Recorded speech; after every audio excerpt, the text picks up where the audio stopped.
But to me, picking the 7 through 14 of the West was way harder. Like, there are so many teams, like we talked throughout all of our division previews, Joey.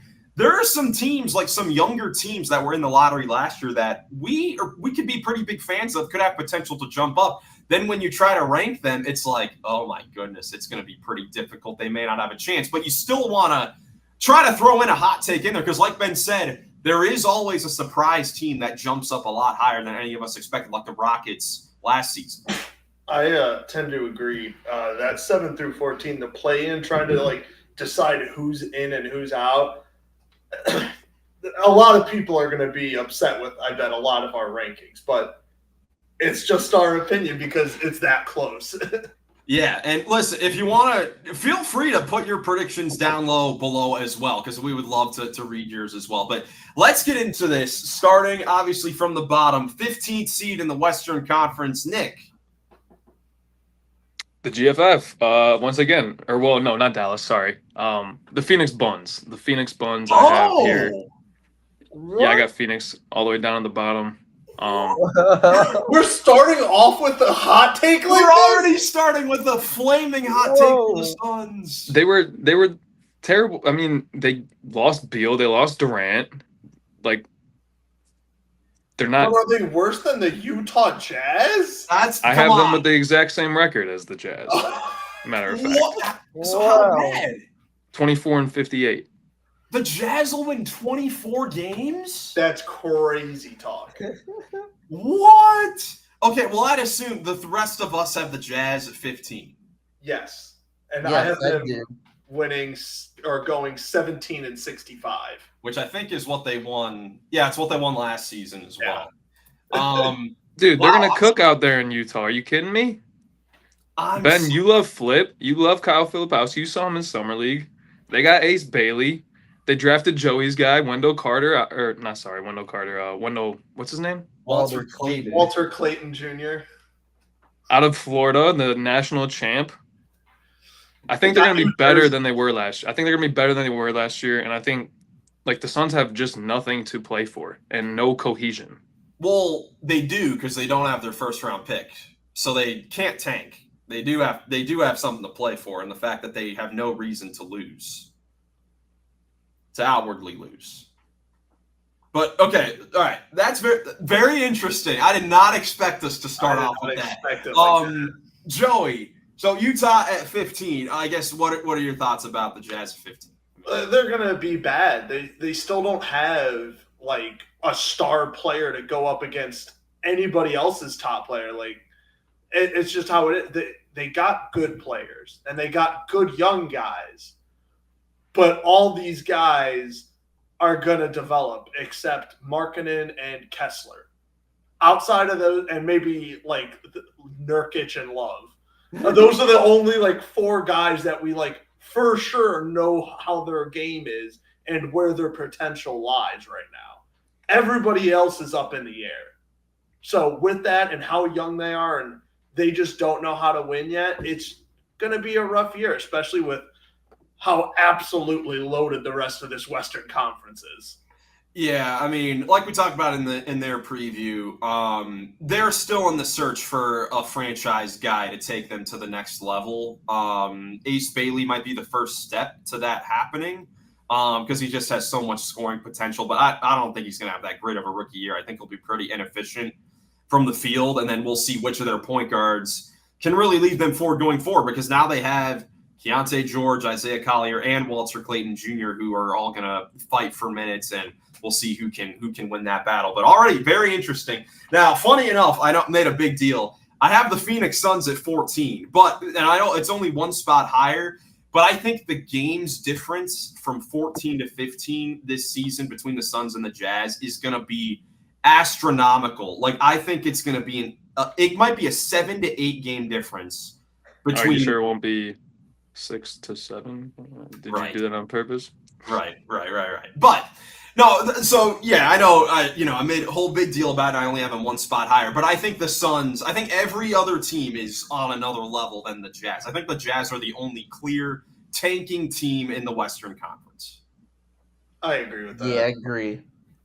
Ben, I obviously disagree, but yeah, that's why we have this podcast. That's why we're here to talk about it. It's very interesting. That was a curveball to start this one. I can't wait till you to talk to my dad about it, because my dad, when I was going over the Western predictions, my dad was helping me make it, and he wanted to put the Suns in the play-in.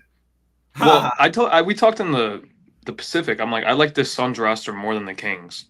And then I went and have the Kings in the play-in here. So, oh, interesting! Wow, all right. I can't wait to talk about the Kings. Let's go. All right, Ben, talk about your 14. All right, so my number 14 is the New Orleans Pelicans. Yeah, bingo, bango. Me too. Hey, that's Joey. Okay, yeah. It was tough. It started getting interesting for me once I just got past the Jazz at 14. And just kind of come down to who am I really going to trust? The Pelicans? I don't really trust them going into this year. I don't know about them. I just have a lot of question marks with this team, and I don't love the construction of how this roster was built. I really question the guard play. Poole could score the ball good, and well, I guess the John will come back this season. I have questions about how that's gonna fit. I don't think that's gonna fit the best. Maybe Jeremiah Fears could be something, but he's gonna be developing in his first year. And then Zion, I mean, the big question mark is, will he stay healthy or will he not?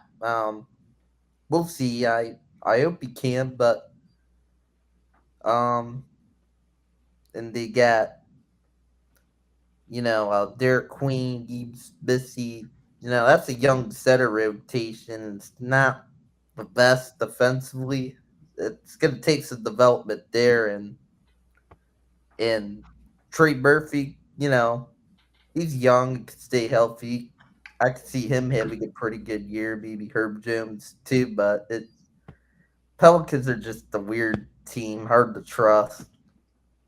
Joey, so you have the Pelicans at 14 as well, but I'm curious, and for all you guys, with Media Day going on, one of the biggest storylines for Media Day had to be seeing Zion Williamson at Media Day, who looked as slim as we've ever seen him, even more so. Like I never even thought from high school he was never this small. Yeah, it was insane. So what was your overall reaction to seeing that happen?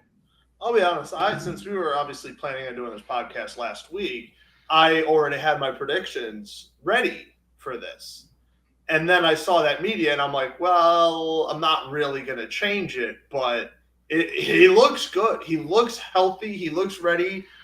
But I'm, at least for my overall thinking for how that's going to translate to this team, I'm kind of where I'm with Ben. Like, they've been riddled with injuries over the last many years, over Zion's whole tenure in New Orleans. It seems like him or anybody else, like supporting cast, they just can't stay healthy. They can't put it all together. Regardless if they're healthy or not this year, I just don't think they put it all together. I think there's still a lot of holes, a lot of development, but Zion looks good, and the first step in the right direction to rebuilding and getting that trust as a Pelicans fan, or like just from the fan, is to see Zion play at least a good portion of the games this year. First step is to see him be healthy. Yeah, absolutely. So Nick, who's your 14 seed? Is that where you have the Jazz? Yeah. All right, so Utah 14. Okay, so nothing too crazy there. Sorry, Nick, what? I was just going to go into the Pels at 13. I got him there as well, so nice. Right in the same range. Okay, so the guard play thing, I definitely agree with you, Ben.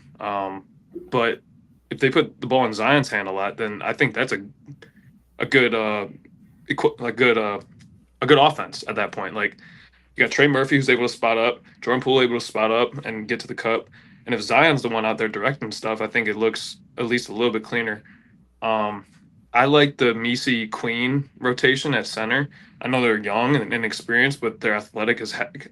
And they're both lob threat rim protectors that have size and move really well. This team is exciting to me. Going into last year, it was like the one thing that they didn't have was a center. You guys remember they signed it wasn't Olynyk, but it was Oh, they had Daniel Tice at center. Yeah. Yeah, and that was like the big question mark with this team because we're like, can they really be like a play-in contender if they don't have a center? And that was kind of where they were at. And then everything just went haywire last year with injuries and everything that went wrong could have, everything that could have went wrong did. So I think that, yeah, they're gonna have a decent year. I got them at 36 wins. That's pretty good. Yeah, I kind of have a similar feeling with them as I do the Suns. I think I'm going to have fun watching those two teams play. I think I'm going to enjoy watching the Suns play more, but I've got them finishing a little lower because I do like the talent that the Pelicans have. And yeah, it probably will take some time for them to develop. I think Kevon Looney might play backup center just to start the year, just to ease Derek Queen into the rotation, but. Yeah, I mean, I thought about potentially moving this team into a postseason spot, but I can't with all the other teams that are in the Western Conference, and I still can't believe the trade they made in the offseason to just give up their first-round pick. I mean, Ben, regardless of what you may think of this team, I mean, I don't think that there's a world where they come out of the season in the offseason where they aren't giving up a top 10 lottery pick to the Atlanta Hawks. Yeah, I agree. I still think that was a really bad decision, and yeah, come back to haunt them is what I'm thinking.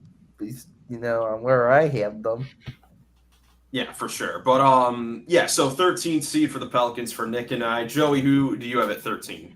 I have the Grizzlies at Ooh. a record of 34-48 at 13. Wow, I was expecting someone to have the Grizzlies really low here. Why do you have the Grizzlies so low? Don't get me wrong. They have obviously the star power, and that'll carry them to a lot of wins with Jaren Jackson and John Morant. But the rest of them are just okay. Something's going to happen. John Morant or Jaren Jackson or Caldwell Pope or Edie, someone's going to go down for a little bit of time, and it's going to be catastrophic. Two of them are already injured to start the season. They're two front court players. That's the asterisk for on the graphic for Jackson and Edie. They're both out for a week at a time to start the season, so they're already not off to it. That's already going to be a really, really rough start to their season. I don't even know their schedule or who they start off with, but if you're missing the two big guys, is Jack Landale going to be the backup? Is he going to come in and step up for him? Well, heck, I forgot to even update this. They announced Brandon Clark is also injured. So Landale might be the starting center with Aldama. And, so the front court play is definitely going to be lackluster to start the season. Yeah, it's just going to be a rough one probably for Grizzlies. But with obviously when they're healthy, and they will be healthy for probably a decent chunk of the season, they're going to win 30-plus games pretty handily, I think. Interesting. All right, so the Grizzlies pretty low there for Joey. Ben, what's your 13th seed? I have the Sacramento Kings at 13. Oh, get out of here. I got my stress ball just in case. Curious what I think. Problem with the Kings is that they're just going to be mediocre, I think. And the Kings, I have a hard time trusting them because they just seem to be confused on what in the world to do. I'm just confused on what direction this team will be going in. I think it will show during the season. I don't think they're going to be very good defensively, but I think they can win a decent amount of games, win some games because they got DeMar DeRozan. He could be a clutch player. He's getting older, but can still do great stuff in the mid-range on offense. They got Sabonis, who I expect to continue to be a great rebounder, great scorer. But as we talked about before, he's not a great defender. And they got Zach LaVine, once again, it's another pretty good scorer, not great defender. It's just the Kings got a lot of scorers on their team, but I don't see a whole lot of defenders, and and I just, doubt that the Kings are really going to be able to get back to like what they were a few years ago when they actually made the playoffs, and thinking, they're going to have to look to possibly move off some guys and rebuild it. Best possible direction I think they're going to need to look to go in the future. No more Mike Brown. Nope. No, and Doug Christie did do a good job the second half of last season, so we'll see if they can take that forward. I believe they were 28-22 with him as the head coach, so they were definitely better with him as the head coach, so maybe that can lead into the season. We'll see, though. They're definitely a tough team to predict. Nick, who's your 12th seed? I put Memphis here. I think they're going to have a down year, man. I don't like their roster. I like it even less that we talked about 3 of their front court players are going to be out to start the year. I think they're going to have a down year. But with that being said, like, I listened to the Hoop Collective this week, and they talked about how 3 years ago or last year they tried to do a prediction for like the forecast of each team, and how Memphis was ranked number 1 at the start of last year or the start of 2 years ago for like having the best 5-year or 3-year runway with their roster. And I do think that like John Morant and Jaren Jackson are still in their prime or entering it. They're going to be very good for the next couple of years and keep that window open for Memphis if they can surround them with some more players.